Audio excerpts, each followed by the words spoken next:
फक्त 20 मिनिटात बनवा सगळ्यांच्या आवडत्या चकल्या. अगदी खरं सांगते, फक्त 20 मिनिटामध्ये. ना भाजणी करायचा राडा आहे, ना कुकरमध्ये पीठ वगैरे वाफवून घ्यायची गरज आहे. ही इन्स्टंट चकली नक्की या दिवाळीला ट्राय करून बघा. आधी थोड्याशा करून बघा, मग वाटल्यास बल्कमध्ये बनवा. तर थोड्याशा म्हणजे 20-25 चकल्या करण्यासाठीचं हे प्रमाण आहे. मी साधारणपणे अर्धा कप तांदळाचं पीठ घेतलेलं आहे आणि पाव कप बेसन म्हणजे हरभऱ्याच्या डाळीचं पीठ घेतलेलं आहे. त्याला असं काट्याने मी थोडंसं मिक्स करून घेत आहे, जेणेकरून ते पटकन मिक्स होतं आणि त्याच्यामध्ये काही गुठळ्या वगैरे असतील तर त्या मोडल्या जातात. आणि जेवढं आपण पीठ घेतलेलं आहे तेवढंच पाणी घ्यायचं आहे. म्हणजे आपल्याला अर्धा कप आणि 1/4 कप असं पाणी घ्यायचं आहे. आणि ते पाणी उकळल्यावर हे स्पाइस मिक्स त्याच्यामध्ये घालायचं आहे. हे मी डिस्क्रिप्शन बॉक्समध्ये पण वेगळं मेन्शन करून देईन व्यवस्थित. तर पाण्याला आता उकळी आलेली आहे.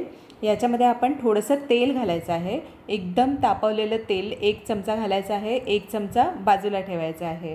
आणि हे मिश्रण व्यवस्थित उकळल्यानंतर हे मसाल्यांचं जे मिक्स आपण तयार करून ठेवलेलं होतं ते या उकळत्या पाण्यामध्येच घालायचं आहे, जेणेकरून फ्लेवर्स एकदम मस्त एन्हान्स होतात आणि छान एकदम असं त्याला टेस्ट येते आणि पिठामध्ये खूप पटकन ॲब्सॉर्ब होतं.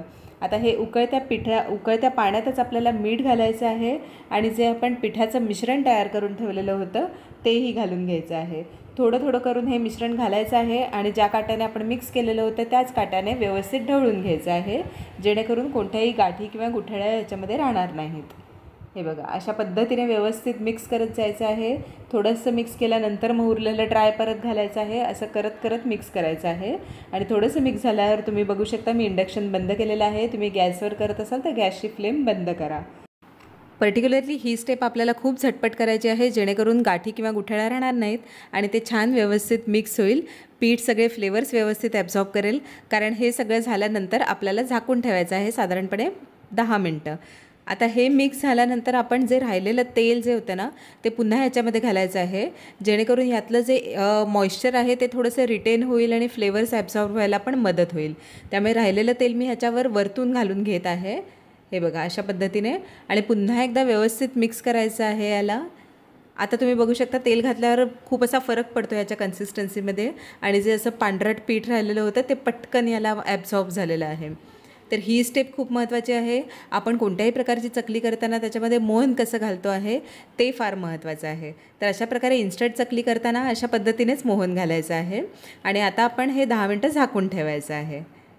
हे बघा, अगदी 10 मिनटं झाकायला वेळ नसेल, खूपच फटफट करायचं असेल तर 5 मिनटात केलं तरी हरकत नाही आहे. ही इन्स्टंट चकलीच आपण करतो आहे, ते व्यवस्थित ॲब्झॉर्ब होईल. पण ऑब्व्हियसली म्हणजे जितकं जास्त ठेवाल तितकं जास्त ते फ्लेवर्स वगैरे ॲब्झॉर्ब करून घेतात. तर अशा पद्धतीने 5 मिनटानंतर मी लगेचच हे मिश्रण काढून घेतलेलं आहे. आणि ऑब्व्हियसली खूप गरम आहे, त्यामुळे आपण याला पावभाजी मॅशरने सगळ्यात आधी मॅश करून घेणार आहोत, किंवा एखाद्या स्टीलच्या वाटीने वगैरे तुम्ही मॅश करून घेतलं तरी चालेल. आणि थोडंसं कोंबट झाल्यानंतर याला मी हाताने व्यवस्थित मळून घेत आहे. थोडंसं कोमट पाणी लावून लावून ह्याला मळून घेत आहे, कारण पीठ आहे ना ते त्याची कन्सिस्टन्सी सॉफ्ट असली पाहिजे.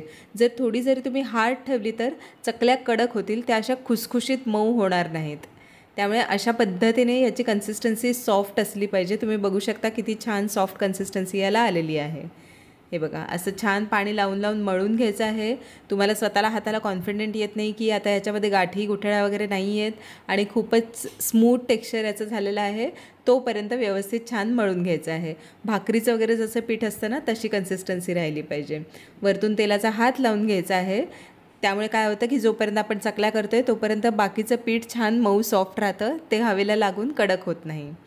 तर असा चकलीचा साचा घ्यायचा आहे. हा साचा जनरली सगळ्यांकडे अवेलेबल असतो. जोही तुमच्याकडे चकलीचा साचा अवेलेबल असेल तो घ्यायचा आहे आणि अशा पद्धतीने चकल्या पाडून घ्यायच्या आहेत. चकल्या एकदम छोट्याशा नाही आणि खूप मोठ्याही नाही करायच्या आहेत. साधारणपणे असे 3 पदर असले पाहिजेत चकलीला, एवढ्या चकल्या करायच्या आहेत. ही स्टँडर्ड साईज असते. तुम्ही बघू शकता किती मस्त चकली पाडली गेलेली आहे. अजिबात त्याला असे क्रॅक्स येत नाही आहेत किंवा कुठूनही तुटत नाही आहे.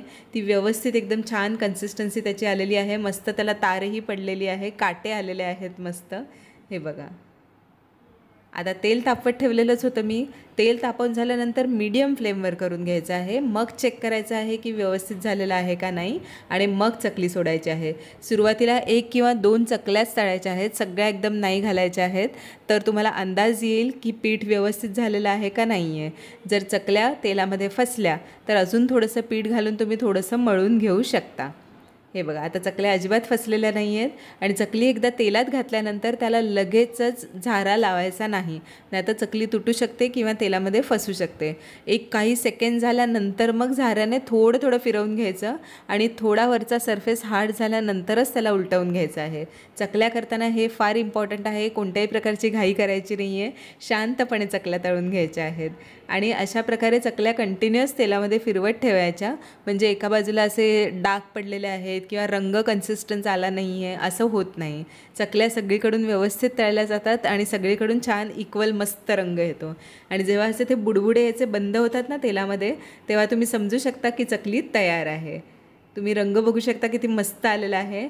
आणि एक चकली तळल्यानंतर मी बाकीच्या 4 चकल्या एकदम घातलेल्या आहेत जेव्हा मला कॉन्फिडन्स आला. हे बघा, आता तुम्ही बघू शकता बबल्स कमी झालेले आहेत आणि चकल्या तळल्या गेलेल्या आहेत.